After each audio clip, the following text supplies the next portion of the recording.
Stand up for righteousness. Stand up for justice. Stand up for truth. I truly believe that thoughts are the greatest vehicle to change.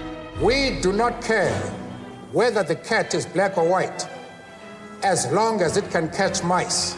We choose to go to the moon in this decade and do the other things, not because they are easy, but because they are hard. Victory in spite of all terror.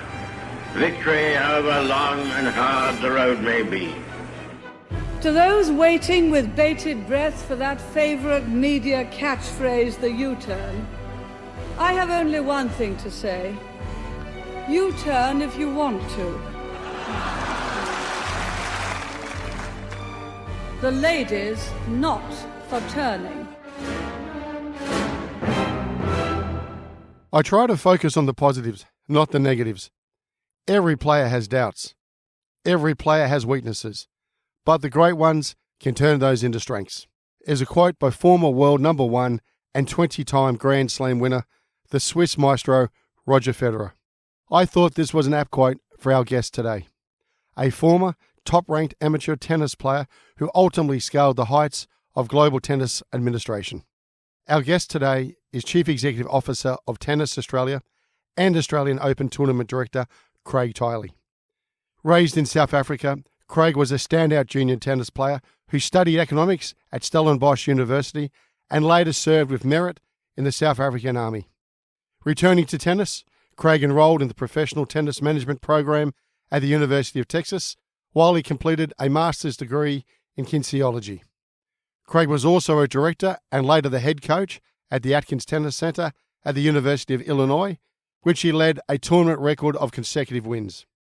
Craig served as the captain of the South Africa Davis Cup team for 3 years, before moving into administration as the Director of Player Development at Tennis Australia, and then as Director of the Australian Open, before becoming Chief Executive Officer of Tennis Australia.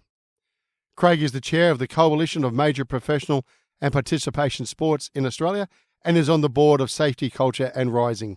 Hello and welcome to another episode of No Limitations, a show where we speak to elite world-class performing men and women and unlock the secrets and influences that have shaped their destinies and that you can apply to your own life. For our first-time listeners from all over the world, please don't forget to follow on your preferred podcast platform and share with your friends and colleagues. And for our listeners in South Africa, the United States and Australia, a big hello. I am your host, Greg Robinson, Managing Partner of Blenheim Partners, Board and Executive Search Firm. In a captivating discussion, Craig takes us through the suspense, anticipation and nerves of walking onto the centre court to play before an audience of over 1 billion people worldwide.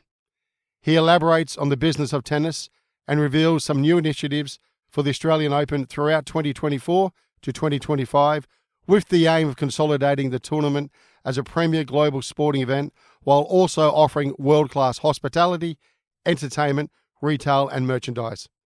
Craig also touches on his start in life in South Africa and how he fell in love with tennis as a highly talented junior, and discusses his move into coaching in the United States, as well as his leadership philosophy of taking risks, thriving on competition, and constantly seeking improvement.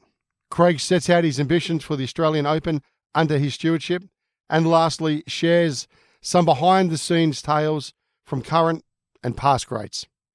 So sit back and enjoy. Put it on the line. Craig, welcome to the show.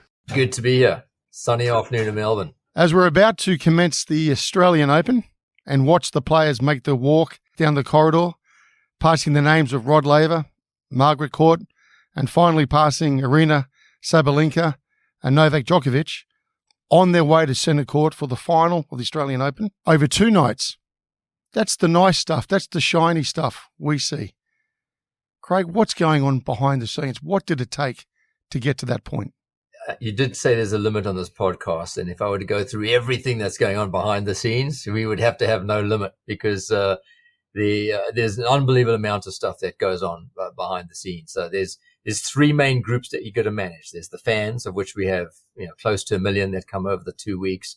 There's your global audience, which is over 1 billion now that watch the Australian Open, over 205 countries and territories. And then, of course, over 800 players. Every single player is an entourage of people that you got to manage, you got to take care of. Every single player has different needs. They're independent contractors. And so it's a massive logistical exercise. And you can be guaranteed in that period, you're going to have humans are very good. They know how to do some stupid things that'll keep you busy, managing them. And then there's at the same time as providing your audience and your fans, an unbelievable experience that they want to come back every year on year. And we're very proud of the fact that players love the Australian Open. They love coming to Melbourne. They love coming to Australia. We get guests from around the world, pretty much every country in the world. We're probably one of the events in the world that's the most visited internationally. And in the month of January, there isn't any bigger event globally than is the Australian Open. So there's a lot of pressure on us to deliver it and deliver it well. And, you know, there's many things that happen behind the scenes that are often hard to predict. You write out your risk register. And I've always advised our team, we can go do as much work as we can on our risk framework, our risk register, be responsive to the framework. And then something comes up that we haven't thought of. You know, in recent years, no one thought of the fact that we would have dirty rain. We would actually have water falling out of the sky that was mud by the time it landed on the ground. And it basically covered the courts in mud. It took us a day and a half to clear the mud. No one had thought the bushfires we have would create smog in the atmosphere to the extent that you couldn't see your hand in front of your face, that you couldn't be able to play. We had to postpone that. No one predicted COVID. Of course, everyone knows the global stories that happened with us and Novak Djokovic around vaccination and the quarantining program for athletes. You know, you put an athlete, a high-performing athlete, in a room for 15 days, that's a hard place to keep them when they're getting ready to perform at their best. So there's more things over the last 5 years, I'd say, that have happened than ever before in the history of the Australian Open as far as challenges. And so you've got to be prepared, you've got to be agile, you've got to be flexible, and you've got to be ready to accept the fact that maybe something you have planned for is not going to happen because something else is going to happen. So when do you start the planning? How far ahead are we? Once the tournament finishes, we're starting for the next one. We've already thought about 2025, but we've kind of shelved our thinking. A few months ago, we've shelved our thinking and started delivering on 2024. So our cycle works really 2 years ahead. We think creatively about what can we do for 2025, what can we do for 2026, because we have philosophically, at least the experience the fans are going to have, half of it's going to change year on year. At least half of it's going to change on site. So when you come on site in 2023, you're going to have most of your experience in 2024 is going to be different, and it's designed to be that way. So our return rate on we've had some fans that have been coming for 40 years, the Australian Open. So we got to do that. You got to plan ahead. You got to plan for change. I always remind the team, I said, the pain of change is greater than the pain of losing. Often people would prefer to lose than they would to change because change is hard. But if you create an organization where you're delivering to your fans an environment of change, then you have a culture and you just be accustomed to its ongoing change. And I'm also proud of the fact that we're able to deliver products and services to our fans that will continue to pay to come and get that experience. And they're paying more. You know, the premium experiences have grown probably faster than any other segment or category when it comes to entertaining people. That's what it is, isn't it now? It is. Entertainment? It is. It used to be a sporting event. It used to be a great sporting event, you know, about tennis, about the tennis champions of the world. And there was a time when the Australian Open, the top stars wouldn't come and visit. And my predecessors had done a good job on making sure we got the top stars here, and we started to get them more regularly. And then things really started to shift, probably about, 15 years ago, where we always were guaranteed to get the top stars. And then they started to shift even more. I've been on this job now since 2014 was my first Australian Open as the CEO, and these 10 years. And the very first thing we did is put a team together. It was outside of tennis, and said, okay, bring your ideas into this. Let's not be about tennis. Let's be about having a great time. Let's be the happy slam. Let's be a fun place for people to come out, sun shining, beautiful weather. We've got the Melbourne hospitality. And come and have a good time. And now at least 30-40% of our fans come to the site, don't even watch tennis. Craig, so without giving away too much then, and you talk about the tremendous amount of change you make year on year, well, we're not too far away from it all. What could the fans potentially expect, which is different to yesteryear? So there's going to be a lot of new things. First of all, we want to get to a position where we want to try and stick every one of our patrons that sits and watches tennis, gets out in the grounds in the shade. So we've added 300% more shade than we've ever had before. So you're going to see areas, big open fields with these massive shade structures. I think if you take out 2 shade structures, there's no shade structure in the world that is as big as the ones we've got. We also decided we want to bring the fans closer to the action. So we've built this 2-story bar around the outside courts, or the back of the outside courts, where our ground pass holders can go up the second story, can be on the first story, can be sitting at the bar, sitting at a table, having a drink, having something to eat, looking over their shoulder, the action right next to them. Probably be noisy, so the players may have to get a bit used to it, but it's democratizing the sport a little bit with the fans and trying to bring the fans and the players a lot closer together. We also know that when our fans come from around the world, they want to keep taking mementos for them. And so growing our retail and developing this mega store and this mega environment where you can enjoy merch, enjoy retail, take mementos with you, it's all become experiential. And then, of course, bringing in different chefs from around the world. We, lucky in Australia, we have some of the best chefs globally. So all the best ones are participating in the Australian Open. We brought a few out globally. There's over 40 of them from different parts of the world that'll be offering their products on site. And you can go to any kind of restaurant. You can go to the 7-star restaurant, or you can go to a kiosk and go and get your chips and hot dog. And so the entire range is covered. And our fans are going to see new restaurants, new opportunities. And at the same time, they're going to be able to try new sports, paddle tennis and pop tennis and swing ball and totem tennis. And we want them to come out and not only sit down, have a drink, have something to eat, but go out and have a go at some stuff, go and watch some of the greats of the game. And we want the greats of the game to be walking amongst them. And that's why we take our players, through the fans to where they're going to compete. So if you're giving me an holistic view of, let's use some terms which are pretty catchy these days, the ecosystem. So the ecosystem of tennis in this country on this particular point of time, from both the player's perspective and the customer, or the spectator's perspective, but the broader customer, when you're talking ecosystem, how would you sort of sum that or paint pictures in my mind? Where does it begin? Where does it end? And we're using the vehicle technology, I assume. I think I'll create a bit of a picture and a vision on this. I mean, first of all, your comment on ecosystem, it's kind of like the word pivot that was used during COVID. Well, we're using innovation pretty soon, then we're really at the bottom. We've got a new word that everyone's latest catchphrase. But in this case,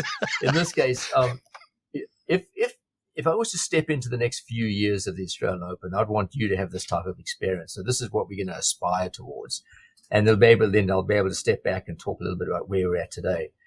But I want you to be able to come on site, not have to go through security, not have to take your phone out to basically check to see if you've got a ticket, because it's already been checked and scanned automatically. Get on site through very effective push notifications and wayfinding, find exactly where your seat is or the place you want to be entertained. Go to that spot. Within a few minutes, someone sends you another notification saying, Greg, great to have you back at a sporting event. We noticed you haven't been here the last 6 months. We know what you like. We know you love a cheeseburger loaded with some extra cheese and some extra vegetables, tomatoes and lettuce on it. We can get that to you. If you want to order it, we can get it to you now. Here's a list of other options you can have. You may want to like to try. You can come pick it up. There's no wait. But we can bring it to you now. So I'll have this. You go and order it, bring it to you.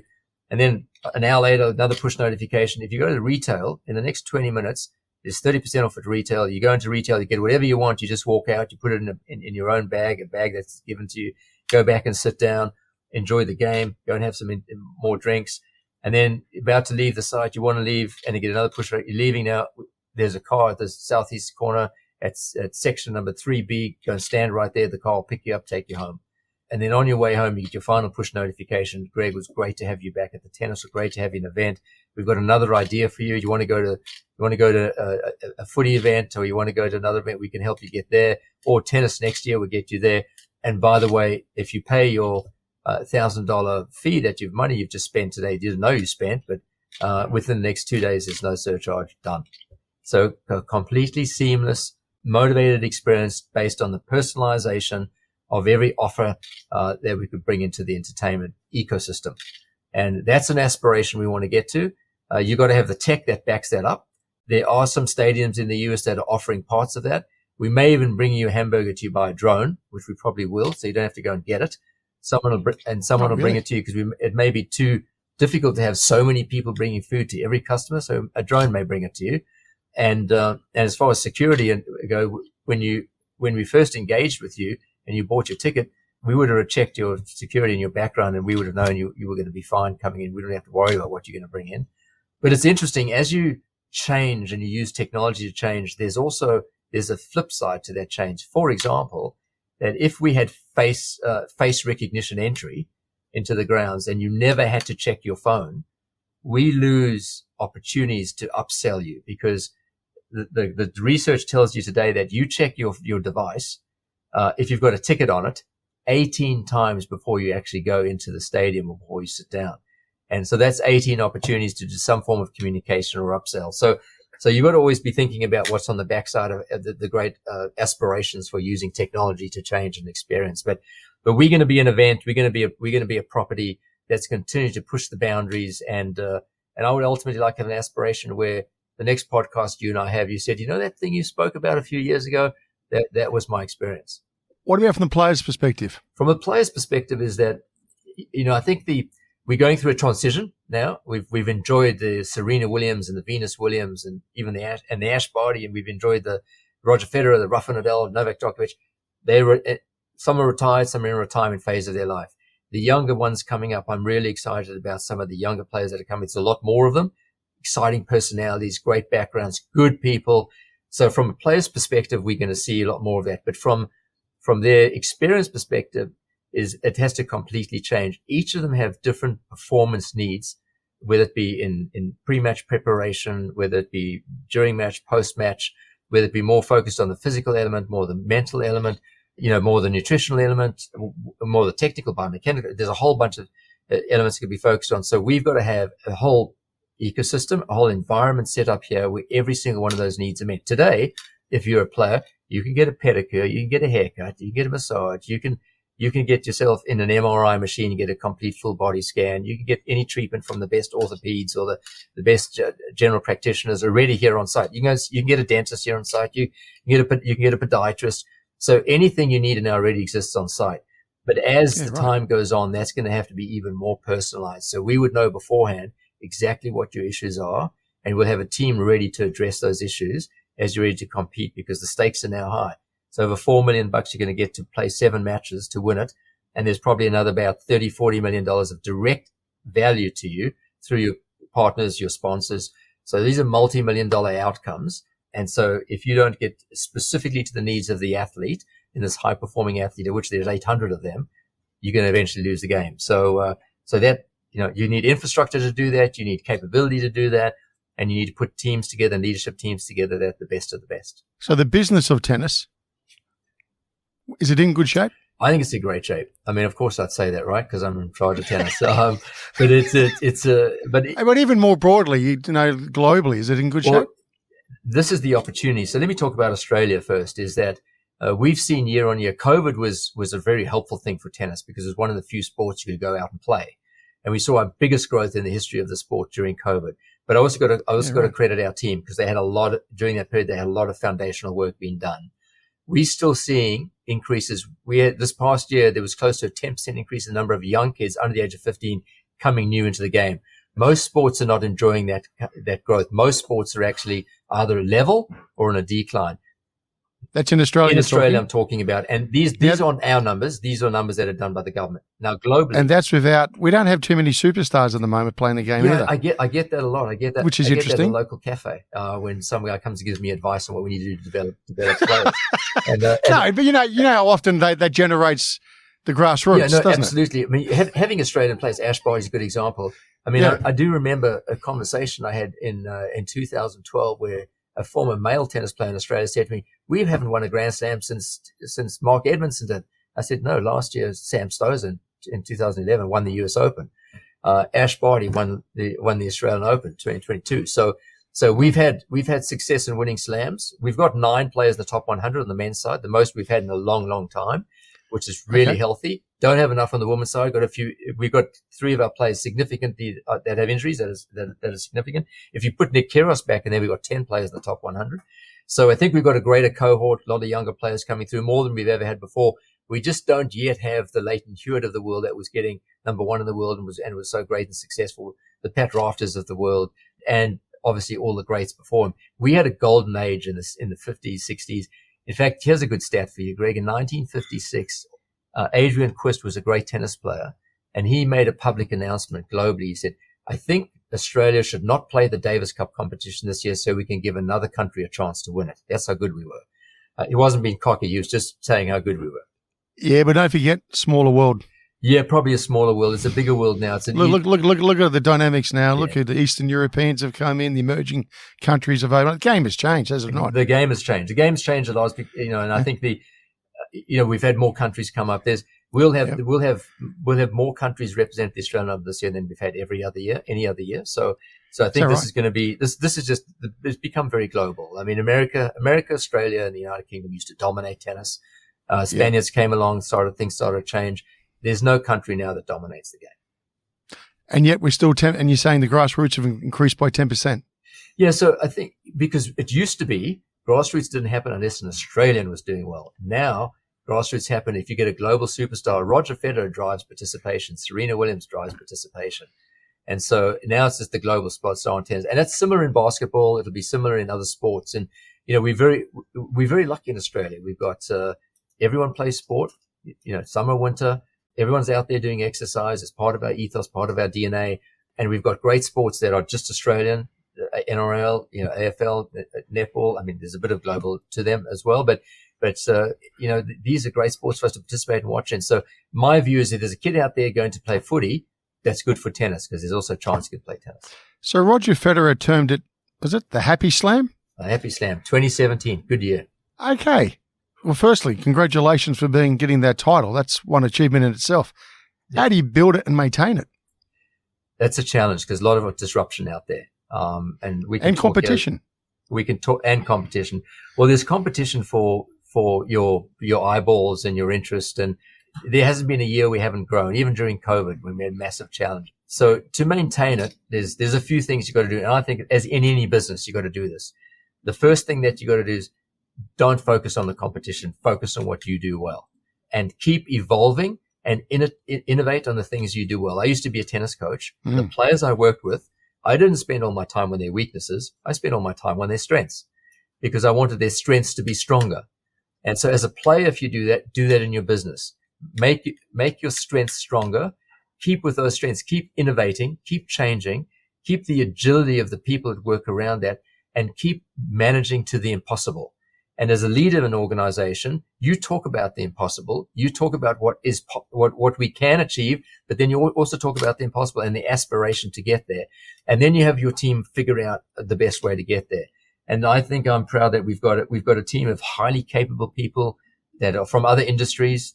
In our leadership team, there's no one from tennis. They all come from Disney or from entertainment industry, from partnering in consulting firms, from MMA. I mean, there's a bunch of different skill sets that have come in from mining. The list goes on, from FMCG. And I'm glad we brought this eclectic group together to say, all right, let's give this thing a go, encouraging mistakes and just make sure they're not failure by repeating them, but encouraging mistakes, because if you're not making mistakes, you're not going for it. And so create an environment where that can happen. And that's a bit cliched. Everyone talks about it, but it's not that easy to actually lead to enable that to happen. So what do you think differentiates us? I think what differentiates the Slam, we are the Happy Slam. The sun is shining. Southern Hemisphere, January is a good place to be. Australians do a very good job on entertainment, very good job. They're welcoming, love having people from other countries come to stay. We want them to stay longer. So I think there's a lot of things. We've got a venue that's right next to the city. We've got a government here, the state government. There's a great job supporting sport in the state. So I think there's a lot of positives. So we inherently have a lot of foundational positives, but those don't work unless you can come over the top and provide a product that people really want to participate and cannot miss out on. Greg, we have 40% of our audience that if you ask them, why do you come to the Australian Open? They say, because. Just because. And there's no reason. It's just what they do. And so we're lucky. And you've got to build that base where you don't have to do much, and that's going to happen. So to do that, I think you've got to keep introducing different products. You've got to keep globalizing the business. There's a massive potential for disruption that's going on in our sport of tennis, just like happened in golf. Where does the power reside? The players, the managers, or the management? You know your subject because you asked that type of question. Well, it's fascinating, isn't it? Basically, you're in the world of entertainment. Correct. My view is I come from the player side of the sport, and I think the content is the power. And so that's the player, that's the entertainer, that's the singer, that's the dancer, if they use their power in an uncoordinated way, they don't have any power. If they use their power in a coordinated way, And I think where often the players make mistakes is they forget about the fan. And if you can get a playing group that really is focused and in tune to what the fan wants, and you can put those together, you got a winner. And every sport makes that mistake. The administrators first make the biggest mistake because they've got different objectives and they've got to try and bring the player and the fan together. And there's some good shining lights in that. But, ultimately the player, the content has the power, and it is even more power if that content, that player puts the fans before themselves. What's the beauty of tennis? Compared to all that competition, all that other entertainment, all those other sports, what do you love about tennis? You can play the sport. I was taught by my great uncle, and he was 95 years old, still teaching me on the court how to play the game. So I challenge anyone that can pick a sport that you can play from cradle to grave pretty much. And you don't have to be good. You can do singles, you can do doubles, you can do men, you can do women, you can sit on the side of the court and do it social and hit one ball. You can miss every ball and still have a bit of exercise. Together with soccer, it's the two sports that are registered with the federation in every single country in the world. It's only two. And many people don't know about tennis. We naturally assume that with football, soccer, I say soccer, can't say football in Australia. And so you naturally assume that it would be athletics or something else, but it is tennis and soccer. And I think it's a beautiful sport. It's I have a first love for it because it's my first love in choosing a sport. I was lucky to participate in many as a kid, and I kept on coming back to this game. And it continues to evolve, which is great. It's had its moments of being too conservative, and I think it's changed. You're getting other versions of tennis now. You get paddle tennis, which is a great version, got more exercise. You get pop tennis, the same. And there's others that existed out there that are versions of racquetball. There's table tennis or totem tennis and beach tennis. So I think it's a great sport, and those that get into it and play it really enjoy it. All right, you talked about your grandfather. Your accent's not the same as mine. So where are you from and where did you grow up? Yeah, so I grew up I was born on the east coast of South Africa in a town called just north of Durban. And so I spent my schooling years in South Africa. So this apartheid years? Apartheid years. Yeah, okay. Absolutely. My father was a sportsman. He was a professional boxer. Oh, really? And then he was very outdoors. For many, many years, 50 years, he held the deep diving record. And, so he's done all crazy things, jumped off mountains. And then as kids, I think we learned to be risk takers and have some challenges. There were four of us and all did our own thing. He made us choose a sport, and I don't think he liked tennis. That's probably why I chose it at the beginning. I'm not too sure what the reason was, but yeah, and he was an outspoken individual against the regime at that time. So it was, and I think, many of us were. I left South Africa when I could, and then I went to try to forge a career for myself, firstly in Europe and then in the United States. And I played a bit of tennis, and I think I was smart enough. I had a good education. I was fortunate. I was smart enough to realize that I wasn't good enough to make money playing tennis, but I could maybe make money doing something in the sport, doing something. Well, you're being a little bit humble. How good were you in South African tennis? No, I was. Come on. If you compare me to. No, I'm not comparing you to the globe yet. I'm comparing to South Africa. If you compare me to the Aussies, I was the Davis Cup captain for South Africa. Well, that's not a bad thing to claim, is it? Yeah. So, so it was I coached, we won the national title a couple of times. I was national coach of the year, got presented the White House by the president of the US. So I've had a few lucky gigs, and worked hard for them and been fortunate that I've had good people around me to be able to get to that point. And just like we do today, we're trying to win every day here as well and win more fans, win more people to play the game and try and, there's sport, and just wanting to sidetrack, but sport attracts a lot of politics and emotional engagement sometimes makes people stupid. So I think you've got to constantly challenge in an environment. We're very lucky in tennis. We've got a board. We're very fortunate that we have the board. We say all corporately highly successful individuals that come together and do what's in the best interest of the game. But I think many sports suffer not having that opportunity. And so I think, I was fortunate in my whole journey. I did 3 years in the army. Yeah. So well, come on, let's hear a little bit more about it. All right. So you grew up in South Africa. The old man, like you say, is a good boxer, outstanding sportsman and everything else. And he says, and you take up tennis. So you're a bit of a superstar as a kid? No, I started late. I started when I was like late 13. I started playing when I was 13. I mean, I didn't start like Jelena Jokic. I think started at 2 or 3. She had 10 years on me by the time I. Okay, so you do pretty well. Yeah, I did it well in juniors. I played on the South African circuit at the time, which was then was called the Sugar Circuit. A lot of Aussies used to come and play that. Okay. And I played on that, got a few points. Then I went overseas, played in different circuits in Europe primarily. That was this before you served in the army, or was this after when you went overseas? No, I actually did what I did the army young. So I started right when I left high school. Okay. So I was able to serve in the army. Then I went, and then during the army, which was great, I got physically fit in the army. And you seem to have received a couple of a particular citation or a particular award. I did. Yeah, I did. I did during that period. I mean, South Africa was pretty much at war with Angola, Mozambique, Frelimo, Russian, and it was protecting its borders. So we were right in the middle of that. And I was towards the end of compulsory conscription. I think I just missed it. I needed to be a few years younger. But I did take advantage of it. I took advantage of it to learn leadership. I volunteered for leadership positions. I became an officer in the army. I educated myself in the army. I used it to get really physically fit. I challenged myself. I did all the things when you had to put your hand up for something. I always did it. And the sixth ever recipient of the South African Army Merit Award. Yeah, which means what? Which it's your performance in the army across the board from a leadership point of view. It's taking a group of people to get a good outcome, and so I was in charge of a large group of people. I must admit, then when I look back at now, I didn't really know what I was doing then. So but everyone thought I did because I was confident. And I probably had a loud voice and shouted a lot. So everyone thought, oh, he knows what he's doing. But look, when I look back at that, I think from a personal perspective, I learned a lot about growing up really quickly. And I also learned very clearly that I didn't want to do that forever.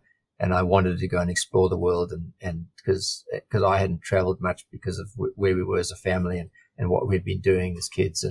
And so, yeah, so I want to take full advantage of the opportunity. So so in the other part, I guess, we're just going through your life, high performance starts playing, the mental conditioning you as well.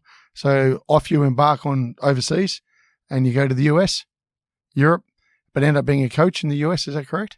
Yeah, correct. So I went to the US got my degree in the University of Texas. Kinesiology. And yep, I did the science of movement, and then I got a degree in economics, very different, but I wanted to get a business background as well. Same time I was doing that, with a friend, started a business, and it was a sporting business, build facilities, offer sporting programs, and did this in Texas, and then started on my my master's degree, and then got offered where we had the business, there was a university that was looking for their tennis coach. It was one of in the Big Ten, one of the big conferences. Mm-hmm. And I thought, I'll give it a go. I knew nothing about college coaching and that, and give it a go because he made a deal with me. He said he'll pay for my doctorate if I coach the team for a couple of years. So I thought that's a good deal. Yeah. And it was the athletic director made that offer, the University of Illinois. And then I got into the coaching, and I said the coaching is more fun than studying, getting a doctorate. So I'll park the doctorate till later years of my life, and then I'll go and start coaching. Love the coaching and started to have instant success. We took a team that was from the Midwest, cold climate. No one expected anything, not much of a facility, and we won the national title. We beat all the traditional best teams, and it was the first time in the 125-year history of college tennis which is big in the US. It's a big business in the US, a multi-billion-dollar business in the US. Mm-hmm. But it was the first time that a team other than the traditional 5 powerhouses had won. We disrupted, and since then there's been a lot of disruption. So just on that, you said you had instant success. What were the learnings from that? Because that's, like you said, you've just broken all the rules. Mm. When I say instant success, when I look back, it was instant, but during the time, it took some time. We won our first major thing after 4 years, and then after 9 years, we won the big thing. I think it was a number of factors, and I think I instilled this. I had this myself, and I instill this in others, that there's no secret to success. And if you're looking for that secret, you're going to spend too much energy going down a path that has no end. But there are certain factors that are success, and the first one is just work harder than the guy next to you. And that will take you probably pretty much all the way. And if not all the way, you're going to get damn close. The second one is that keep evolving, innovating, and changing yourself. See what others are doing. How can you do it better? Be the best learner that you can possibly be. So the second one is having the empathy to take on advice, to learn, to evolve, to change. If you're egocentrically driven, you become blind to the opportunity. And that can be in business. That can be, one of the worst people you can have on your team in business is a narcissist, because they're absolutely blind to all those opportunities that you have, or some with a very high ego. Yeah, hey, but there's an interesting contradiction here in that one. The reason I say that, I've interviewed top sports people before. You don't get there unless you're selfish. Yeah, so that's the third one, because there's a difference between being blind to learning and being selfish. The third one is you've got to have a completely selfish approach to it. But it doesn't mean you're selfish at the expense of absolutely everything around you, because you're going to need some people to help you get there. It means you're selfish with your time, you're selfish with your opportunity, you're selfish with where you're going. So you have this tunnel vision on to get there, and you're not going to have anything stop you from getting there. And that's where you're selfish. You're selfish in a good way. If you carry that selfishness through to your life beyond being a high performing athlete, you're going to have a few problems because people are not going to want to help you. But yeah, so that would be the third one. And then the fourth one, which often people forget, is the reflection and feedback one. There's many different kinds of feedback: positive feedback, negative feedback, no feedback, constructive feedback. But if you create an environment where you're open to feedback and you're open to reflect, that's how you improve. So those were basically the four primary ingredients that I'd always instill in if you want to be great at what you do. And then when it came to the technical side of a game from a physical or a biomechanical point of view, as I mentioned at the beginning, we focused on the strengths. And at the end of the day, if you just do that every single day, I mean, I remember my first day really with the team is I told the group it was the snow. The temperature was freezing where you take your tongue out your mouth, it would freeze on your lip. That's how cold it was. Yeah, right. And I said to this group of 16 guys, I said, tomorrow morning, we're going to meet at 5 o'clock in the morning outside the armory, and we're going to all go for a run. And I got there 5 o'clock in the morning. Of those 16 guys, like 7 showed up. And so that afternoon, I saw the rest of the 16. I said, 7 showed up this morning. That was the deal. So I said, tomorrow morning, we'll do the same. 5 o'clock, we'll meet. And that next day, 8 showed up, 1 more. So I got them all together that afternoon. And the 8 that didn't show up, I told them to leave the university, leave the team. We've got no interest in having them on the team. So now I'm down to 8. And that 8, the next morning, I said, at 4 o'clock, we're going to get together. And 4 o'clock? Not 5 o'clock. 4 o'clock. Be an hour earlier. All right. And the message they were getting gradually is going to get tougher and get tougher and get tougher. And they're going to make a decision. Am I going to be part of this journey or am I going to step out? Anyway, we ended up with 5. And unfortunately, I made a bit of an overreach because you have to have a team of 6 to compete in the season. So I had to go and get the wide receiver of the gridiron team to play tennis for us at number 6. And he was a pretty good athlete and couldn't play tennis, but we had a warm body. And that's how we started. But we set the tone from the beginning. So when you're coaching a team, the great footy coaches here would set the tone very early on what their expectation is. And whether it be a physical one or whether it be a combination of all of it is, I think, same running a business. When you come in as a leader of a business, you set the tone. But if you set the tone by being the first person that speaks, you got a problem. You got to set the tone by the first person that listens. You think big? Always. Actually, it's interesting. Just before this podcast, I had a conversation with a potential talent we're bringing into the business, completely outside of the business, work globally with a major global entertainment business. And I was doing a final interview. They're not really interviews for me. They're just having a fireside chat to see if we can connect. And she asked me, she said, where do you see the future of this business? I said, this is $1 billion business. We're halfway there right now as far as our turnover, more than halfway, but this is $1 billion business. It's got $1 billion business. It's got diversification opportunities in the food business, in the music business, in the tech business. We've launched a venture capital fund. We've made 12 investments in opportunities that are going to really grow over the next 7 to 10 years. Some already have really taken off. I mean, people thought it was crazy the other day. I said, we need to help kids in China and Korea and India and Japan become great tennis players.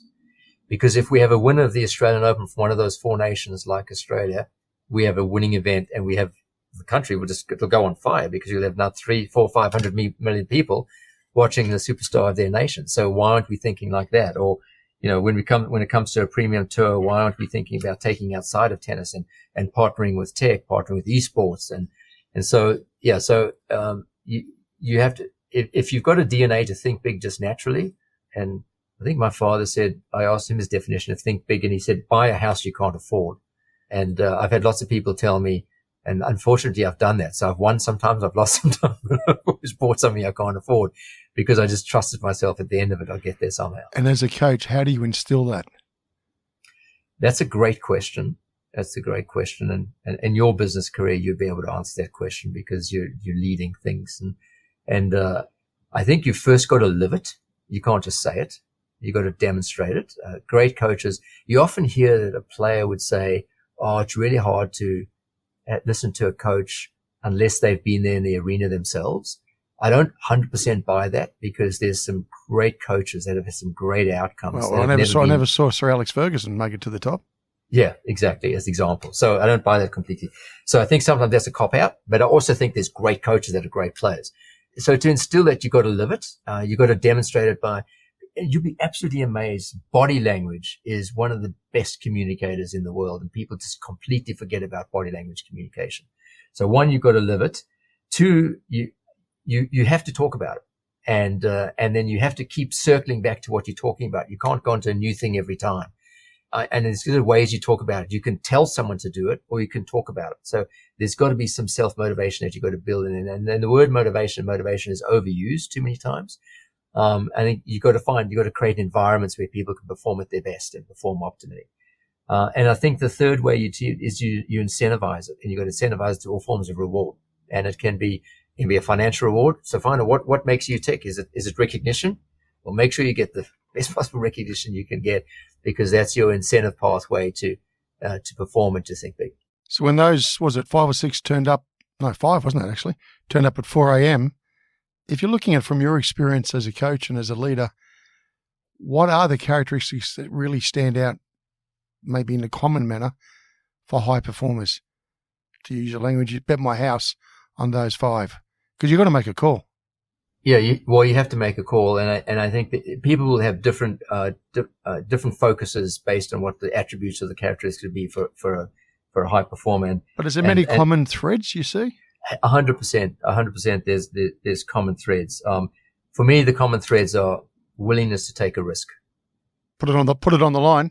Put it on the line, and put it on the line is everything that you do. I use this analogy, and that's coming to the second one, but put it on the line every single time, and make a decision that seems it's the decision of biggest risk, but it does have the biggest reward. But make that decision. So I've got to go and run a race, for example, in the middle of the heat of northern Taiwan, and but if I win that race, I can get my time up to a certain thing. But it's going to be tough to get there, and there's lots of reasons why I shouldn't go. It's much more comfortable for me to go to up northern New South Wales and do that same race. So take the risk. The second one is, as a term is, don't let them steal your sandwich. And basically don't, you're in an environment right now, and you're in a competitive, and this comes to competition and competitive. Competitiveness is practiced. And what do I mean by don't let them steal your sandwich? I had 2 brothers, and we were all more or less the same age. And if there was one sandwich on my plate that my brother wanted, is that he would steal it, and he would take it the moment I turned my eyes off from the plate. And so it became competitive. He was not going to steal my sandwich. I kept that going right throughout my life, is no one's going to steal my sandwich. And so, and that just talks to really being competitive. And you can tell as a coach if someone's really competitive or not. Go into their home, understand how they treat, how they are with their parents and their family, and you'll find out competitiveness very quickly. So that for me is a common trait. So the risk one's a common trait, the competitiveness one's a common trait. The other common trait, which I think sorts out the great ones from the legends, and that's the willingness to change. Because change is such a big thing in the narrative that I always talk about in leadership, but it's the willingness to change, being so open to change, meaning I'm highly competitive, I'll take risks, and we're going to lose the game this weekend because I'm going to have to change. Or I'm going to lose the match because I'm working on changing my forehand. I'm still going to out there compete, but I know I'm going to lose it, but I'm working on changing my forehand. Or I can go back to winning it and not change the forehand. You have to have the willingness to change. It's the only pathway to improvement. If you're not willing to change, there's not a legend I've met. Not one. And I've been fortunate. I've been around a lot of great athletes in many, many different sports. every single one has the traders. They, on that journey somewhere, made a change. And the better ones, the great ones, made many changes. And that often gets forgotten, in the realm of greatness and high performance. And then probably the final one is, you don't have all the answers. So go and suck down those that do. I would go and talk to the person who was number one in the world. Go and find out what the Rod Lavers did to this world that I want to do. Ken Rosewell and Rod Laver always talk about the story of, I asked them once, I said, who's the player you feared the most? I thought they would say each other, but they both said Lou Hode. Oh yeah, you're right. Yeah. Yeah. And why? I said, because the guy was so bloody competitive. There wasn't, I mean, he would compete for water out the water jug. He would compete for what ball number he wanted. And it was tiring. It was relentless. And of course he was great. But yeah, so I think there's, those are the four things. And then there's others that you can add into it that can be different focuses. There's a guy, I've always learned a lot from Wayne Goldsmith, actually, who's just his whole life spent on high performance. He's advised Australian rugby and different sports. And he really writes and pinpoints, some of the great characteristics of high performance because he spent his whole life around high performance. But the other thing I'd say, Greg, is high performance in sport is no different to high performance in business. That's what I was going to ask you about. Yeah. So you apply the same approach? Principles. Same principles. Same approach, same principles. The difference is in high performance in sport, when it's you performing versus in business, you've got to get others to perform like it's you. Yeah. And that bridge is another dimension of leadership that people, and I think you only get that through learning, through personal experiences and through time, because that bridge is in leadership, the hardest one to crack. I can go out myself and try and get the best time on an 800. And I've got to do all the things to get there. And I'm the sole one that's accountable for that outcome. But if I've got to take a business and go and deliver a dividend to my shareholders, that's almost impossible to get. I've got to get everyone to perform on the expectation, I think, and that's the challenge. And that's where leaders come unstuck because they look at it too short term. What years were you coaching? Let's see, I'm 25 years old. No, I'm just kidding. Not that long ago then, eh?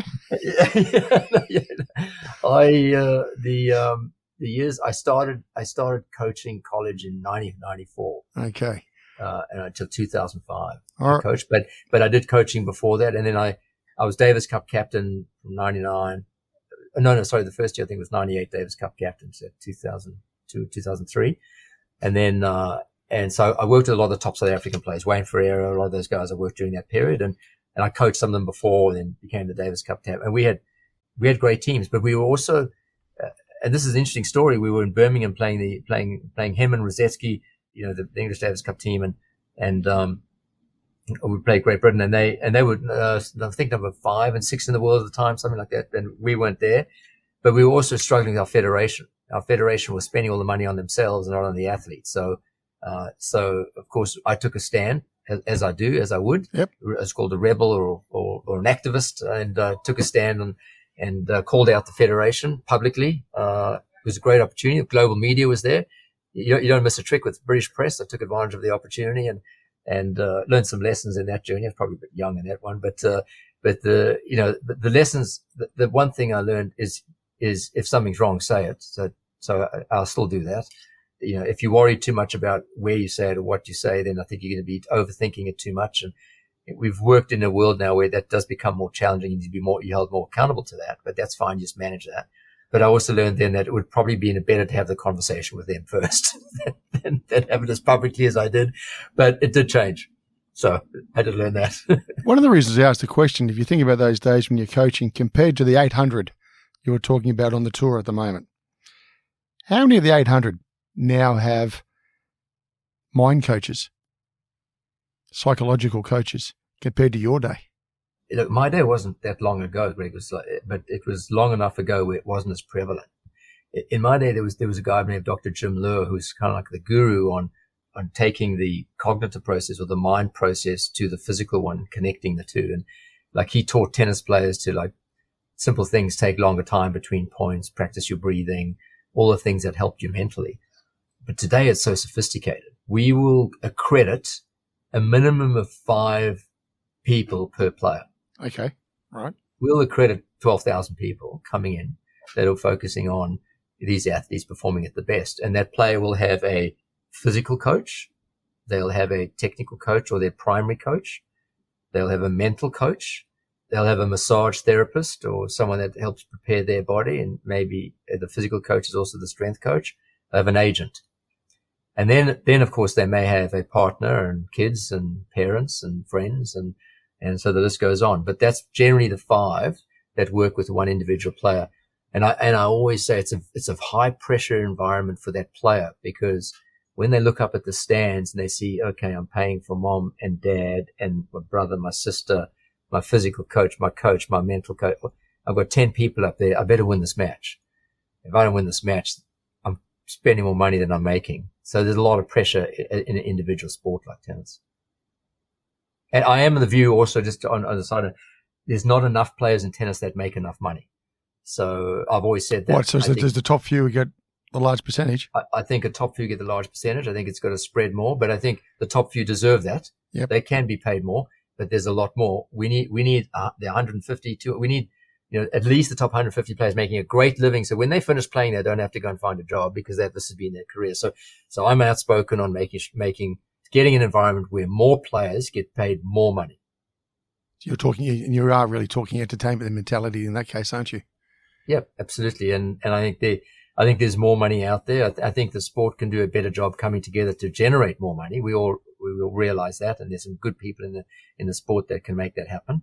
And I think that there's more money that's going to be distributed to the players, and it's the right thing for the sport. And I've seen and been around players and even myself where if you don't make a living, it costs you more, and so that has to change. So you've been honoured with the US National Coach of the Year twice? Yeah. Yep. What made you come to Australia then? Why aren't you sitting in the US? Hey, who wouldn't want to come to Australia? Come on. 2005. Actually, it's an interesting story. I was running the business, coaching, enjoying a lot of success. I always remind people that I always tell people that I was very privileged. I was in a town, Champaign, Illinois, mostly students. The University of Illinois is one of the biggest education institutions in the US, 45,000 students. Yeah, wow. About 10,000 staff, so massive. And we won the national title, first time ever in that town in 100 years. I could go anywhere and get a free meal. I could I'd get my car fixed. People just wanted to be very generous and kind because they were appreciative of what had been achieved. So it was a comfortable existence, and I loved it. And I loved that town, loved that university, but I wanted more challenges. And so an opportunity came up in Australia to Is the old mental thinking again, time for a change, is it? I've got to change myself? Time for change, time for a new challenge. Want to take a big risk. Apparently, when I was a kid, I told my parents that in my working life, I wanted to live on 5 different continents. So I keep changing things.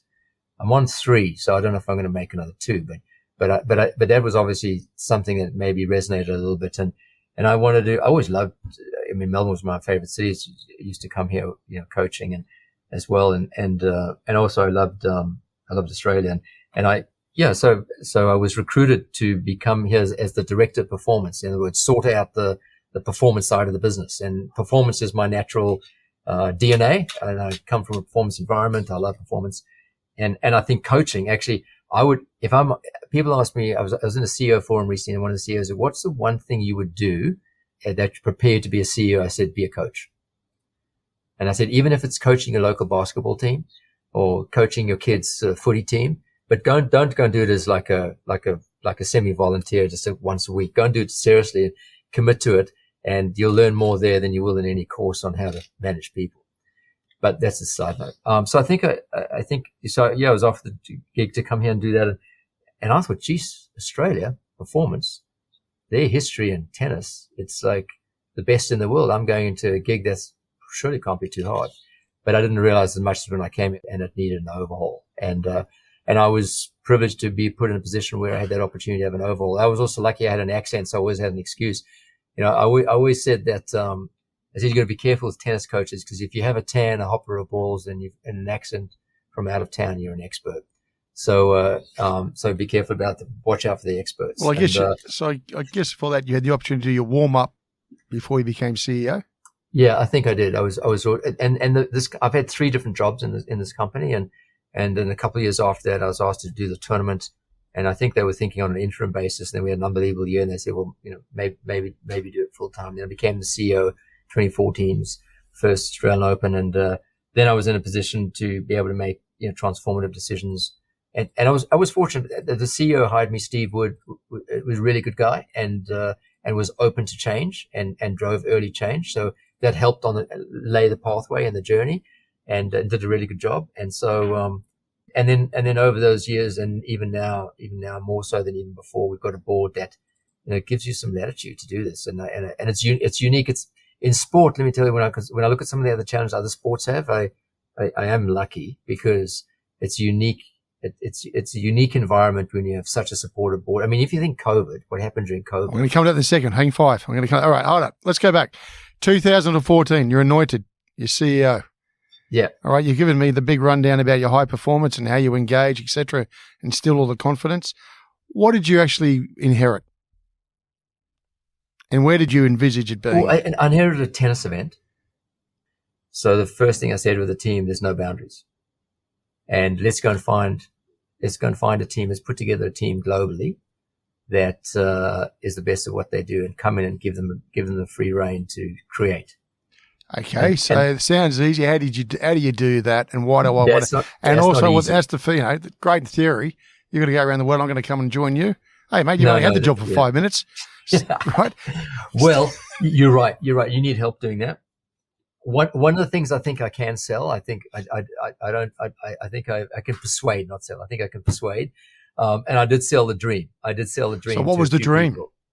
The dream was that the Australian Open is a good event. We're going to make this the best sport and entertainment event globally. And remember, entertainment with sport didn't exist then. And we're going to make this the best sport and entertainment event globally. It's going to be the biggest. It's going to be the best. And we're going to get to $1 billion in revenue. And we're going to take a lot of that money. We're going to start to invest in other opportunities and diversify the growth. It's really funny. I had a commercial director that showed up here and he heard me say $1 billion and he started running again. No, we got a great team. And that we're fortunate because we've got people in our team now with the capability that are able to push to that for that future aspiration. So you went worldwide on your search? Worldwide, yeah, 100%. You've got to get the best talent you can globally. I went and got a guy, actually, one of the first guys we got never watched tennis, seen tennis and played tennis, but he had been in football and rugby and sport, but he had been a rebel in them. He had been a transforming rebel, and he'd got into trouble with always constantly changing things. I don't like that. Anyway, there's a lot of things. One of the first things we did is we went back to Channel 7 and we bought the production rights back and we formed a production company. Well, that's turning it on its head. It was totally turning on its head. Back then, it was unheard of. So we've had nearly for 10 years. So talk us through that. So here you are, you're going to start your own production company. Yeah. So at that point, 7, which were good partners of ours, were producing it. And the issue you have when you've got your domestic broadcast rights partner producing it, they're giving you a very generic content to go out globally. And I wanted to customize that content to go out globally, to get under the skin in every single market, every dialect, every section. And, but you couldn't do that because there was no incentive. It didn't matter who it was. It could be any, there was no incentive to customize it. So we paid a fee back to 7 at the time.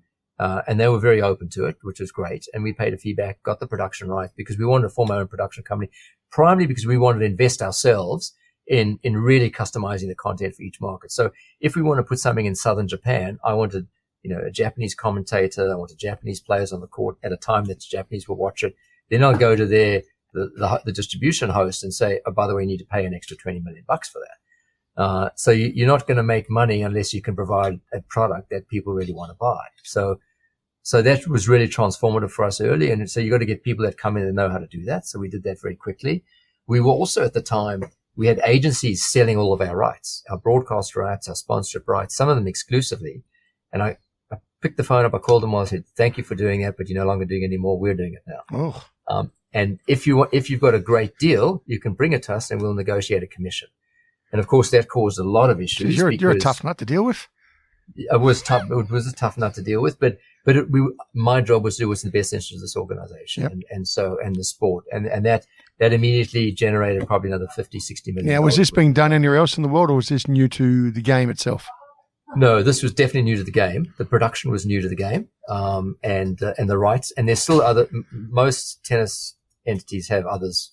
They have agencies that sell their rights end to end exclusively. We still don't, but we do use the agencies, but we use them, in a targeted way, and we're not exclusive. If there's an agency that's really helpful, then we want to partner with them. So we do it more around partnerships than we do around, commercial contracts or commercial outcomes. And then, so that was the second thing we did. And then the third thing we did is we said, okay, one of our pillars is tennis. Let's create 3 more. So we created food. And so we said, we're no longer going to ourselves provide the food. We're going to get the best chefs in the world to provide the food. And we created music. We made a deal at that time with Michael Kadinsky. He was great. And we started putting some of Australia's best up and coming bands on. So we had 80 bands in our second year, I think, on site. So it became a music festival. And then 2 years after that, we added technology, and the technology, esports. We put in esports, launching an incubator in partnership with the Victorian government, setting up a venture capital fund. It's been going for several years. And then starting with some of using technology, as a tool to provide better entertainment or experiences, like walkout technology and, ticketless entry, that type of stuff. So you completely changed the product to tennis then? Yeah. The product was just tennis, and now tennis is just an element of the entertainment in the experience. So it would be like if I was in the FMCG business and I was launching to distribute a cereal is in an orange box. I've now changed that cereal to nuts in a green box. So if I'm looking at the nuts in the green box, maybe can you give me a bit of a rundown, and I'm not sure what you're allowed to say here, but of the percentages of revenues, where does it come from? So at that time, most of the revenue came from tickets. Today, most of the revenue comes from global broadcast, got our own production unit, so that's turned and significant. And broadcast itself is more than 50% now, both global and domestic. Is that right? And it used to be around 25, 23, 25. So it's more than double. Sponsorship has grown, as a big portfolio. We struggle in Australia getting Australian sponsors because the cost of the sponsorship is pretty high because it's a global brand. And so we're globally priced, but we still love having Australian partners in the categories that we can. And then the rest is then in ticketing and retail. And then there's ancillary income that comes from other forms of offerings, but then that's very small. But our revenue will be diversified. We have bought some assets. We own other events. We're an owner of the Labour Cup, for example. We run another 300 events around Australia. So a lot of them smaller events. We're starting to run events for other people, other franchises, and that'll start to become a business. So as we have production co, we'll also have events co, which has been built now as an opportunity. So where does your role, or where does the influence of your role begin and end in Australia? The role as it relates to the CEO role for the CEO. Yep. Oh, I think the way I look at it is a number of things. I look at myself as having accountability to make this event by far and away not only the best event in Australia, but the best one in the world. I look at having accountability to particularly the Victorian people, but the Australian people, to provide them with something they can be really proud of, to give them the pathway they've been really proud of. And they, I hear from a lot of people that they say that, where are you from? I'm from Australia. Oh, I've been to the Australian Open. Yeah. We hear that a lot. Yeah. And so that's really great for our team. I look at an accountability to grow, this into, and ultimately into a multi-million dollar franchise, or multi-million dollar, it's not a franchise, multi-million dollar, asset. And so that we can continue to invest back in the sport, because the biggest thing about this event, it incentivizes people to play the game. We've seen all the numbers after the summer of tennis is there's more people playing tennis than anything else. The club coaches, there's 4,500 coaches in Australia making a living coaching the game. They're all getting a greater living by the help that the Australian Open and the summer of tennis does. The United Cup, the other great event that our team are now running, and the other events in the other cities. So Brisbane International, Hobart International, the United Cup in Sydney and Perth, and then the Adelaide International. So these are all great events in great cities that our team run. We own them end to end, so making those better. But I'm looking at a responsibility beyond just running an event. Okay. And running a business, a responsibility about having an impact on people's lives. All right. Let's hit leadership pretty hard when you're really challenged. Yeah. Toughest times, COVID?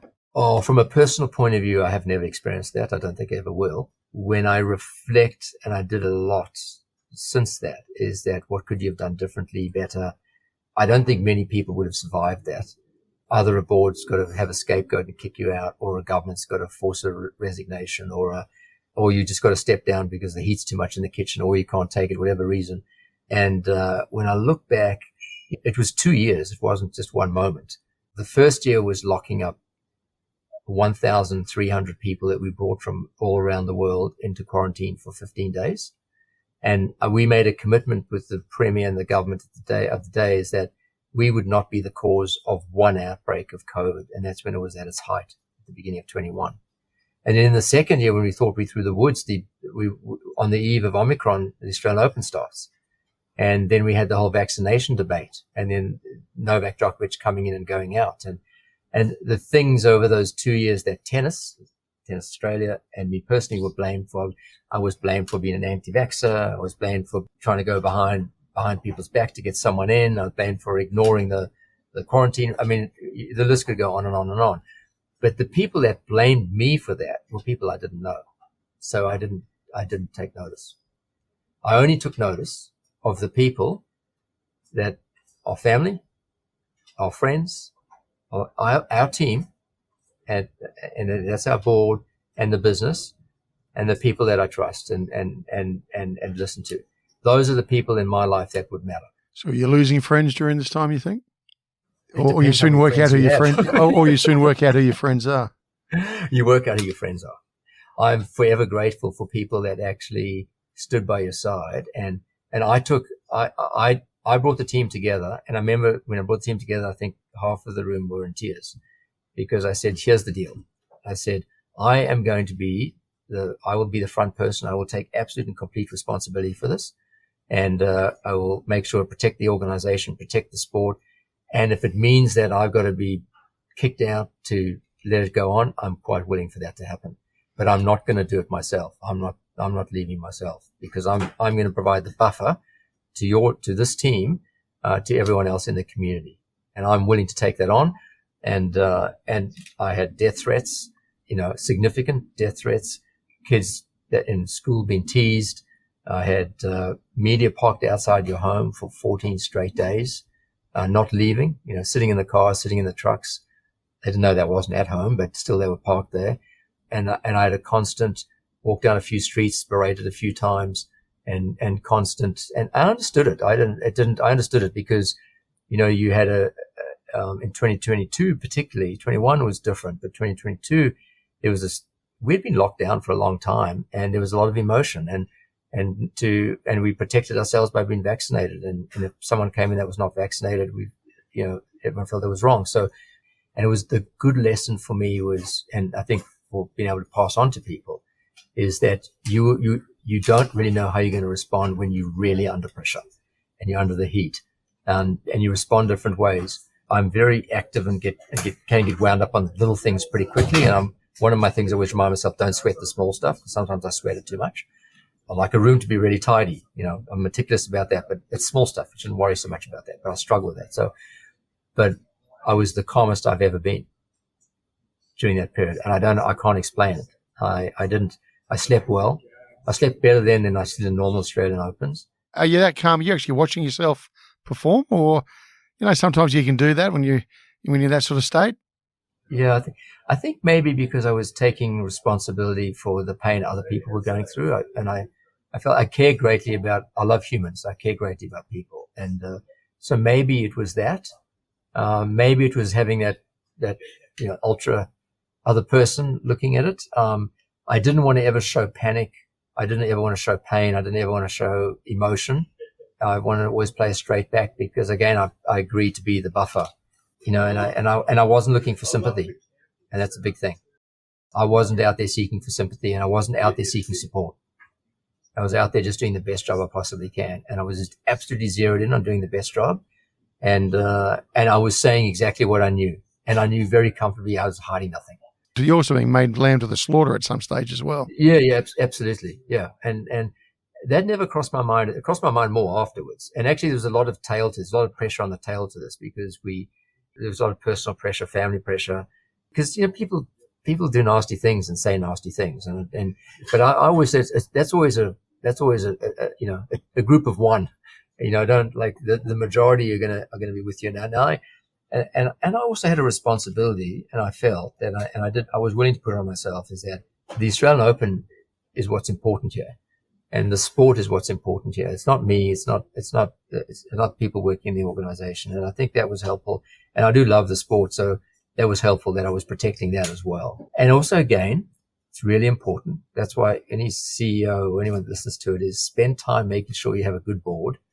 And, they were remarkable during that period. And behind the scenes, they didn't come out publicly and say anything. And I'm pleased they didn't, because they didn't need to add another person to the narrative. It was behind closed doors that we were dealing with the issues. And the discipline that they had when they were under that pressure for 3 weeks was pretty remarkable. And I think that can be, it's a good case study in my view on how boards should react. Who does Craig go to then when it's all coming at him? Okay, he says he's remaining calm. He's under extreme pressure. He's under the spotlight. He's getting mixed messages or messages changing daily from ministers, I'm sure. Who do you seek counsel with? Was it the wife? Was it an old lost friend? It was like, who do you actually seek counsel? Sit down and say, there's a lot on here. What do you reckon? A number of people. Keep in mind, I was in a hotel room by myself because I was being quarantined. Okay. Staying away from the furore, from the, when you run out the hotel room and you have two cameras and people chasing you down the street. I didn't ever want a picture of me running away. So I made sure I wasn't in a position where I did run away. Okay. So, all right. But it's just interesting. There were some really good people in the media. There were some really not so good people. The people that I was closest to in the work environment, our executive team, were there for you. And there's a few particularly on the executive team that I really sought counsel for that are really smart on it. The board too. There's a couple of people on the board you talk to regularly that really great support. But the biggest group, which people forget, and this is one of my biggest lessons and a lesson in life, is that I've spent my life building equity in the equity jar.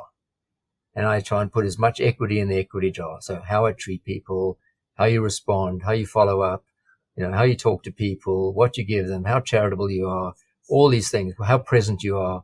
And you keep building the equity. And when COVID hit, I was fortunate. I had a full equity jar. And that was with the players. As I say, the players gave you the equity, did they? Players, as you said at the beginning of this discussion, you got them locked up in a room, and high performers don't like being locked up in a room. So you still had full equity. That was in 2021. We had to lock them up in a room. So I lost a bit of equity there because they didn't want to be locked up in a room. So I had to quickly spend some time filling it, thinking COVID's over. Remember, I was the guy that called the whole company together in March of 2020 and say, this COVID thing I'm not too sure what it is, but we'll be back in the office in 4 weeks' time. So I'm optimistic. I was a bit naively optimistic then because it was like 2 years later. But in 2020, when you go through the Djokovic thing, I needed the players because there was more than 60 interviews a day. There was 1,500 global media that's accredited to come to the Australian Open. So every single day for 14 days, you have the global media right here, got the Djokovic story. They are making massive amount of money on that because of all the hits they're getting. Nice. I mean, the Herald Sun was smashing it. Absolutely. And they were doing well. And that's okay. That's their job. We don't want the story to end. Exactly. And so they needed to keep on going. And it was those. And 2 who's weeks. the fall guy we can tackle? That's Eric. He's out there. He's around here somewhere. And I always, I remind CEOs, actually a politician told me, a very smart one said, he said, never complain, never explain, and never quit. And I kind of went on that a little bit. I don't know if that's always completely the thing, but I have the view is that when someone becomes a target and they've got to be ahead, and then the head goes, you still have the same problems. And probably the head that walks out is probably the best one to fix it because they've had the experience of going through the pain. So I think we overwrote my view, and I think it's and we do it a lot in Australia. We do it in a lot of Commonwealth-based countries. I think, from my experience, I've lived in South Africa, lived in the UK, lived here, is that things go badly. We look for the head, and we think we get rid of the head, it's going to fix it. But if that head's given a second chance, sometimes a third chance, look at footy coaches that are given a second chance, third chance, they do really well. So we should look at corporate, unless they've done something drastically wrong and something with lax integrity and they're the wrong leader, then different story. But there's been some big things that have happened and CEOs have resigned, and I've wanted to call them and say, don't. Did you really? Yeah, and I felt that way. And it is one recently that I regret doing it for, because I say don't, because have the conversation, because the second chance that you are given will be much better than the first chance, in my opinion, than anyone else new coming in. Now, that's just an opinion. No, it's a fair opinion. You've been in the heat of the battle. Now, when you're in the heat of the battle, and as you say, you're locked in your room and you're being targeted, and they're after your head, to use your words, self-doubt creep in at all, i.e., I'm not going to make it through? I was expecting that, honestly, to creep in. I was expecting myself to have self-doubt and to be really high-strung and anxious and not sleep and have a high heart rate. I was expecting all that, and it didn't occur. I mean, I woke up every morning and say, okay, when's that going to come? So you didn't, waiting for the bullet? No, not waiting for the bullet. I didn't care about the bullet. Didn't care about the bullet? Maybe that's why. My personal response. No, when I said I didn't care about the bullet, I cared about the opportunity to be in the environment to try and get a good outcome for the event and for the sport. So I did care about that. But if it meant that I had to have whatever it is called, get rid of you, if that was the outcome, that was the outcome. I didn't expect myself. I expected myself to be more highly strung, and I was calm during that period. And it's a really hard thing to explain because I'm not 100% sure why.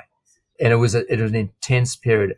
I was hearing from, I try to look at the positives. The one positives I was hearing from people I hadn't heard from in 30 years because they'd been reading about on the front page of their newspaper in Ethiopia or in Kenya, where I've got some friends, wherever it is. And then I had people check in to see, how are you doing? And that I appreciated. There were some really good people that would just randomly check in. And that's a lesson for me. And I do that more now in these last few years than I did before. So I did it a bit before, but not enough. When I see someone, even a random person going through a hard time, I reach out. Craig, but is it true that during these difficult times, the family went offshore? Yeah, so we did. That year was, it comes to my theme of change. Everyone been through a really tough time. And so we took advantage of the opportunity for the family then at that point to go offshore and spend a semester, go to school in another country and being out of the environment for a while. I think it was a great decision. It was a great decision for a number of reasons. You expose your family to different people and different cultures and that, although it was America. But there was a lot of heat in that environment at that time. And I think sometimes you underestimate the impact it has. So I think that there was a learning that we realized at the time it's probably good to force a bit of change so you can be refreshed. And it was a great decision. And then a good learning for me afterwards again is that don't underestimate that the break and stepping out of the environment people need, because they need it more than you think. So your thoughts on leadership post this experience compared to pre this experience? What's the big lesson? My big lesson is that everyone's going to go through a hard time at some point. Is a random act of kindness you can do is reach out, and even if you don't know them. I reached out to someone 2 weeks ago I didn't know, and you should see the response I got back. And this person under massive amount of global pressure in his job, and sometimes unfairly so, some mistakes being made. I've reached out to a couple of athletes. So that's the number one big lesson. And I think the second lesson I learned is that is don't take your equity job for granted. Keep working on it. So I've gone back to contacting random people every single day just to make a connection with. Now, they're random people. When I say random, they could be family, friends. A lot of them are family, friends, people I've connected with, business associates that I haven't spoken to in 5 years or 10 years. I've just made a connection. I sent 2 notes this morning to one of them, Steve Young. So, how are you doing? We haven't spoken in 5 years. What's up to? What are you up to? How the family? Back connected. So keep building the equity jar, keep making the connections, because you never know what's around the corner, but also because it's fun to do that. And you're only on this earth once, and you'd be amazed. I saw Steve Jobs' thing on Instagram the other day on his deathbed, and it was another good reminder, that you don't have anything left at the end of this life other than your experiences. Hey, can I ask a hypothetical as your role? Is there any way in the world possibly that the Australian Open can be moved from Melbourne? There's always going to be an attempt to get the Australian Open. However, and this was incorrectly reported, the threat is not taking the Australian Open, putting it somewhere else, because there was, 10 years ago, Sydney was going for this. Yeah, I thought it might have been, yeah. But someone else creating an event as big or bigger at the same time in another city. That's the threat. And that threat always exists. So we always have to be relevant. And that's why in this precinct, we've got to keep evolving, keep innovating, keep developing, keep investing. And, that I think is the most important when it comes to protecting the Australian Open, is knowing that something else can exist somewhere else in the world. And you've got to be constantly vigilant for that. What's the best part of the tradition of the game or of the Australian Open do you love most? The best part of the tradition of the game is it seems to just attract good people. You get your occasional brats, because you focus on the brats, and all the public focuses on the brats. They sell papers. And they still paper. But it does attract good people, and the values of the game, the socialization, the connection aspect is pretty cool about this game. And you're not going to get beaten up. Physically you'll be okay. And so there's a lot of beautiful attributes to the game of tennis. From the Australian Open's perspective, I want to see this event become an event that people couldn't believe it ever could become. Would it ever go back to grass? If you look at the Hello Ground, the tradition of Wimbledon and what it is compared to what we've got, compared to the US Open, compared to clay.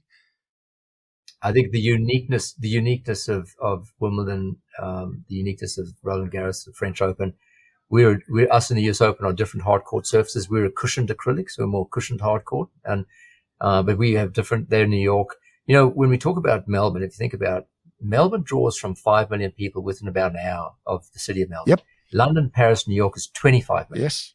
So they have 5 times the opportunity to draw.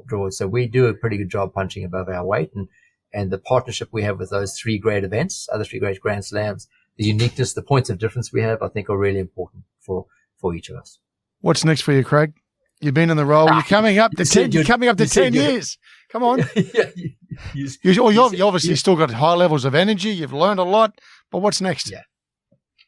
Look, I'll answer the question in 2 parts. First part is that I've always in my life looked for what's not next, not just because I've had 10 years behind me, but the first day I got this gig, I always looked for what's next. So I've always done that, and I always will do that. And that's because that excites me about the energy of living. And I'm very fortunate. I've got a great family, got a great home, live in a great city, got great friends, and I'm very, very lucky because of that. And so I won't take that for granted. And sometimes I think I do. But so what's next is that as long as you maintain the energy, and I from leadership point of view can continue to challenge the team and myself and do different things and diversify and have a scope of the role that's different, globalize more. We got more globalization to do. Then you can keep doing it forever, or as long as people want you there. But in the future, I would like to continue to play a role in having an impact. And that sounds very kind of narky and general, but having an impact on people's lives is one of the is now starts to narrow it down. Having an impact on the future of people's lives. So I have a great deal of interest in using sport and exercise as a vehicle to having a positive impact. I'm a big believer in young kids, particularly doing that, and adults even getting into that, because there's plenty of evidence. In fact, tennis is the one sport that guarantees you a longer life. And there's researchers out there. I use it a lot now. It's done at Harvard, and it was a longitudinal study, and it adds minimum of 5 years to your life. So everyone go out and have a game. You live 5 years longer. And believe me, when you hit 90, you'll want another 5 years. So I enjoy having an impact, and I've still got a lot to do here. And when I feel like I've want to give someone else a go, or done enough, or there's someone else can come in and do a better job, I hope at that point I'll have the opportunity to decide I've had enough. All right, coming down to the final set, what sort of numbers are you anticipating for 2024 in terms of patronage and in terms of revenues? Ours is a business momentum. The next year has to be better than the previous, and we'll always look at it that way. If we had 902 fans through the gate, 902,000 fans through the gate last year, 2023. So over 900,000. So 2024, it's dependent on good weather. So my goal or my aspiration is to surpass that at a minimum. But we will need good weather. Last year we had some good weather. We'll need good weather to do that. You can have 2 days of rain. You might have to move it to Sydney. Oh, Sydney has its doses of bad weather too. I know it does. Yeah. No. And then as far as revenue, it's amazing what's going on, Greg. Right now, as we sit here today on whatever 5th of December, we have 90% sold in our premium experiences. We've sold 40% more tickets this today than we had the same time last year. It's an incredible number then. We've got a greater demand for days we've never had greater demands for. We started it with a day early. We're starting on the Sunday, first time in the history of the Australian Open. Now we have 3 weekends that our fans can get to enjoy it. We've got more broadcasting partners than we've ever had. So our reach from a global perspective will easily be over 1 billion fans. The city of Melbourne, we plastered the city of Melbourne all over the court. The city of Melbourne is going to get over $1.4 billion of advertising biased exposure in those 2 weeks. And this is stuff that money really can't buy. So the numbers are all trending, to an absolutely record-breaking event. But with the big but, you need good weather, you need good outcome of the matches, and you need people to enjoy your entertainment. Okay, outside of the players playing the game and fulfilling their role, and as you say, providing the entertainment, is there opportunities for the players to stick around and do more, part of a customer experience? Yeah, absolutely. And I think this is part of the build of a premium tour. A lot of the players do a really good job, and that's your equity job. I think I go to Rafa Nadal and say, Rafa, do me a favor. We come over and chat to these kids, and he says, sure. Roger the same, Serena, all our Australian players are great. We can get them to do stuff. And it's always, I've always said this, and a lot of players don't realize, in fact, too many players don't realize this, that if you take care of and focus on the fan and make the fan your friend, you're going to make a lot more money. And there's some smart people out there that have done it. Yeah, so I think if an athlete, and that's what we encourage the Australian athletes to do, be smart, treat your fans well, be available for your fans, engage your fans, have more of them, and you make more money. And from volunteer side, there's an opportunity there you can do more. And I know executives, people volunteering, driving around, certain individuals. I think you're starting a bit of that, but can you share some for the listeners out there if they wanted to participate? Yeah, we are open. We've got a lot of volunteers have come back this year, more than 80%. Okay. Year on year. We've had some volunteers been doing for 45, 50 years, year on year. That's fantastic. We've got someone that was a ball kid, went into tournament operations, went into the tournament control, and is now a driver. We've got quite a few of those. We gave an award last week to Linda Gordon. She's been over 30 years the locker room attendant. We had beautiful Jack from Impact 21. We have both some physically and mentally challenged kids that participate as workers and as staff in the organization. So, interestingly, we don't have any volunteers. We pay everyone that works for us. So we've got over 300 drivers. They would volunteer. That none of them care about being paid. That's a nominal fee, and they wouldn't care about it because they love what they do and the stories that they have. Rafa Nadal's driver, and I mentioned his name, Ian. Rafa went to his house in Templestowe and had dinner. Oh, really? And Rafa and his whole entourage. Rafa has flown Ian over to Mallorca in Spain to sit down and have dinner and spend a weekend with Rafa. Pretty special. This is the relationship. There isn't any other event in the world that has this kind of relationship from staff to athlete. And that's why they love coming here.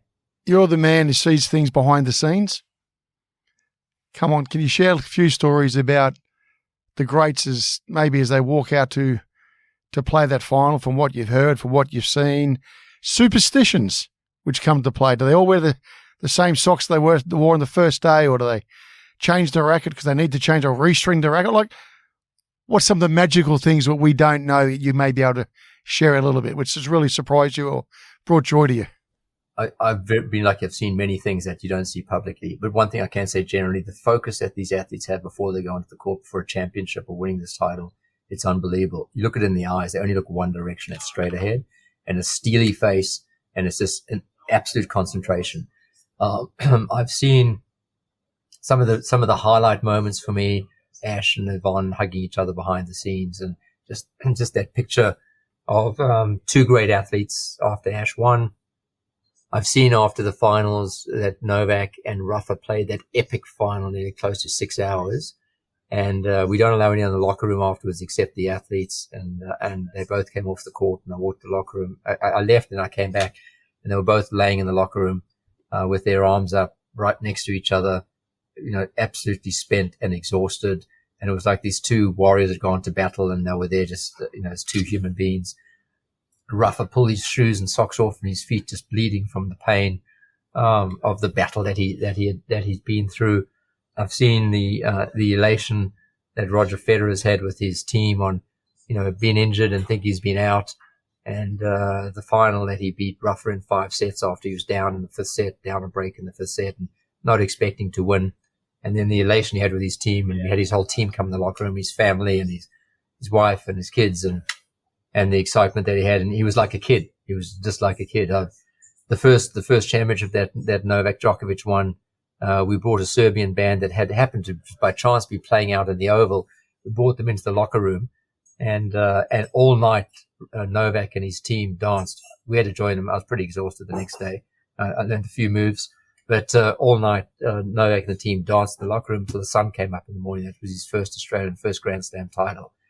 And, and I've seen the disappointment of players that have lost the final. I remember Caroline Wozniacki winning her only Grand Slam here and beating Simona Halep, but Simona Halep should have won it and was fully expected to win it. I've been behind the scenes when Lina has given her husband such a hard time and such abuse, but then I figured out that's what they normally do, and it's part of Lina's routine, and her husband loved it, and they're both lovely people, and she's been a great champion. So the list goes on and on. I've also seen our fans do some amazingly stupid things because we have so many cameras around side. You go to the central control, and it's all on video and all on screens, and you can watch what the fans are doing and say, I cannot believe a human being actually did that. I've seen a fan, on the top of one of the arenas drop his flag down onto the top of one of the bathrooms, and him jump down and get it and completely fall through the roof and land in the toilet and smash his ankle, break his ankle, and be carried out in a stretcher. So you've seen people do a lot of crazy things, and but the overriding thing is just the absolute energy and the joy and the emotion that you get from the fans, but also you get from the players behind the scenes. And we are trying to bring our fans closer to behind the scenes because the experiences you get there are special. We've got lots of products this year where fans can buy and get to see more behind the scenes stuff. Is the sportsmanship still there? I think it is. I think in tennis it is. I think, there's things that happen that people look at that it lacks sportsmanship, but those are moments. And when someone throws a racket, you get angry. If you stand on the bottom of your rake and the rake handle hits you in the head, you're going to throw the rake because you're going to get angry you did something that's stupid. I think tennis players go through that journey. I can honestly tell you, all my dealings with them, some are closer to than I am with others. I consider myself a friend to some of those great champions, and we stay in touch. I like to be able to help our team. We've got a great team. They like to be able to help everyone.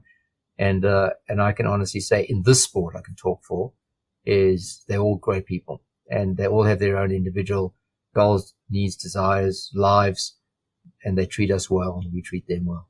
Where do you get the ideas from? Where do you make the time to think? Is it you traveling globally, popping into your competitors and watching their operations? Is it looking at other sports? Is it looking at entertainment? Is it bouncing around again with your team? Where do they come from? I think it's a good question. So from a leadership point of view, I like to be the shifter of the paradigm, the challenger of the status. And my view is, as a leader, if you're always looking for something different, something better, something unique, you're constantly challenging your mind to think creatively. To me, great leaders are two things. They're great coaches and they're great creators. And I think that those are two elements of leadership that you can learn on the journey. And I get my motivation from watching others do it. And I've always said the definition of ideas is steal, baby, steal, because everyone else has much better ideas than you have, and no one has ownership on any of them. And so, constantly seeking to get better, constantly improving, constantly looking at what other people are doing, and that's a practiced skill, by the way. People say, "Are you born with that?" I think you can practice that. I think if you every single day you train yourself to be thinking about ideas, looking for ideas, you have a lot of downtime by yourself, a lot of thinking time, but think what's possible. I'll go home tonight and I'll have lots of, I could be multitasking, whether it be washing up the dishes or whatever, And I like to do that because it's actually also thinking time, and I'm thinking about, what we need to be doing. And Craig, if you were to look back at that younger man growing up in South Africa and the old man not sure about you pursuing tennis, what advice would you give him now? Oh, you ask good questions. I don't know. I think I'd probably just say go for it. What do you got to lose? Just go for it. But I'd probably also say choose something. If you can find something that you think you're going to love, it's much easier. And if you don't find that, because passions is an important part of your living equation. And I've always said to people is that if you're not passionate about something, find something to be passionate about, because every human being will find something to be passionate about. And don't spend your whole life not being passionate about something. And it can be the littlest things. It can be passionate about going for a walk or taking the dog, or it doesn't matter what it is, just be passionate about it. So, because I think that gives you energy. So if you're young enough and you're lucky, that's why I'm a big believer in kids trying all different sports and activities so they can be passionate about something healthy. But if you find something when you're young that you're passionate about, and then you pursue it along the lines of just going for it, I think you'll be fine. Well, I wish you a great Australian Open. And on that, Craig, thank you for making the time today. It's been a real pleasure. No, it's been a fun chat. Reflections are always fun chats, but now we need to get on and go forward and think about being proactive. Thank you very much. You've been listening to No Limitations.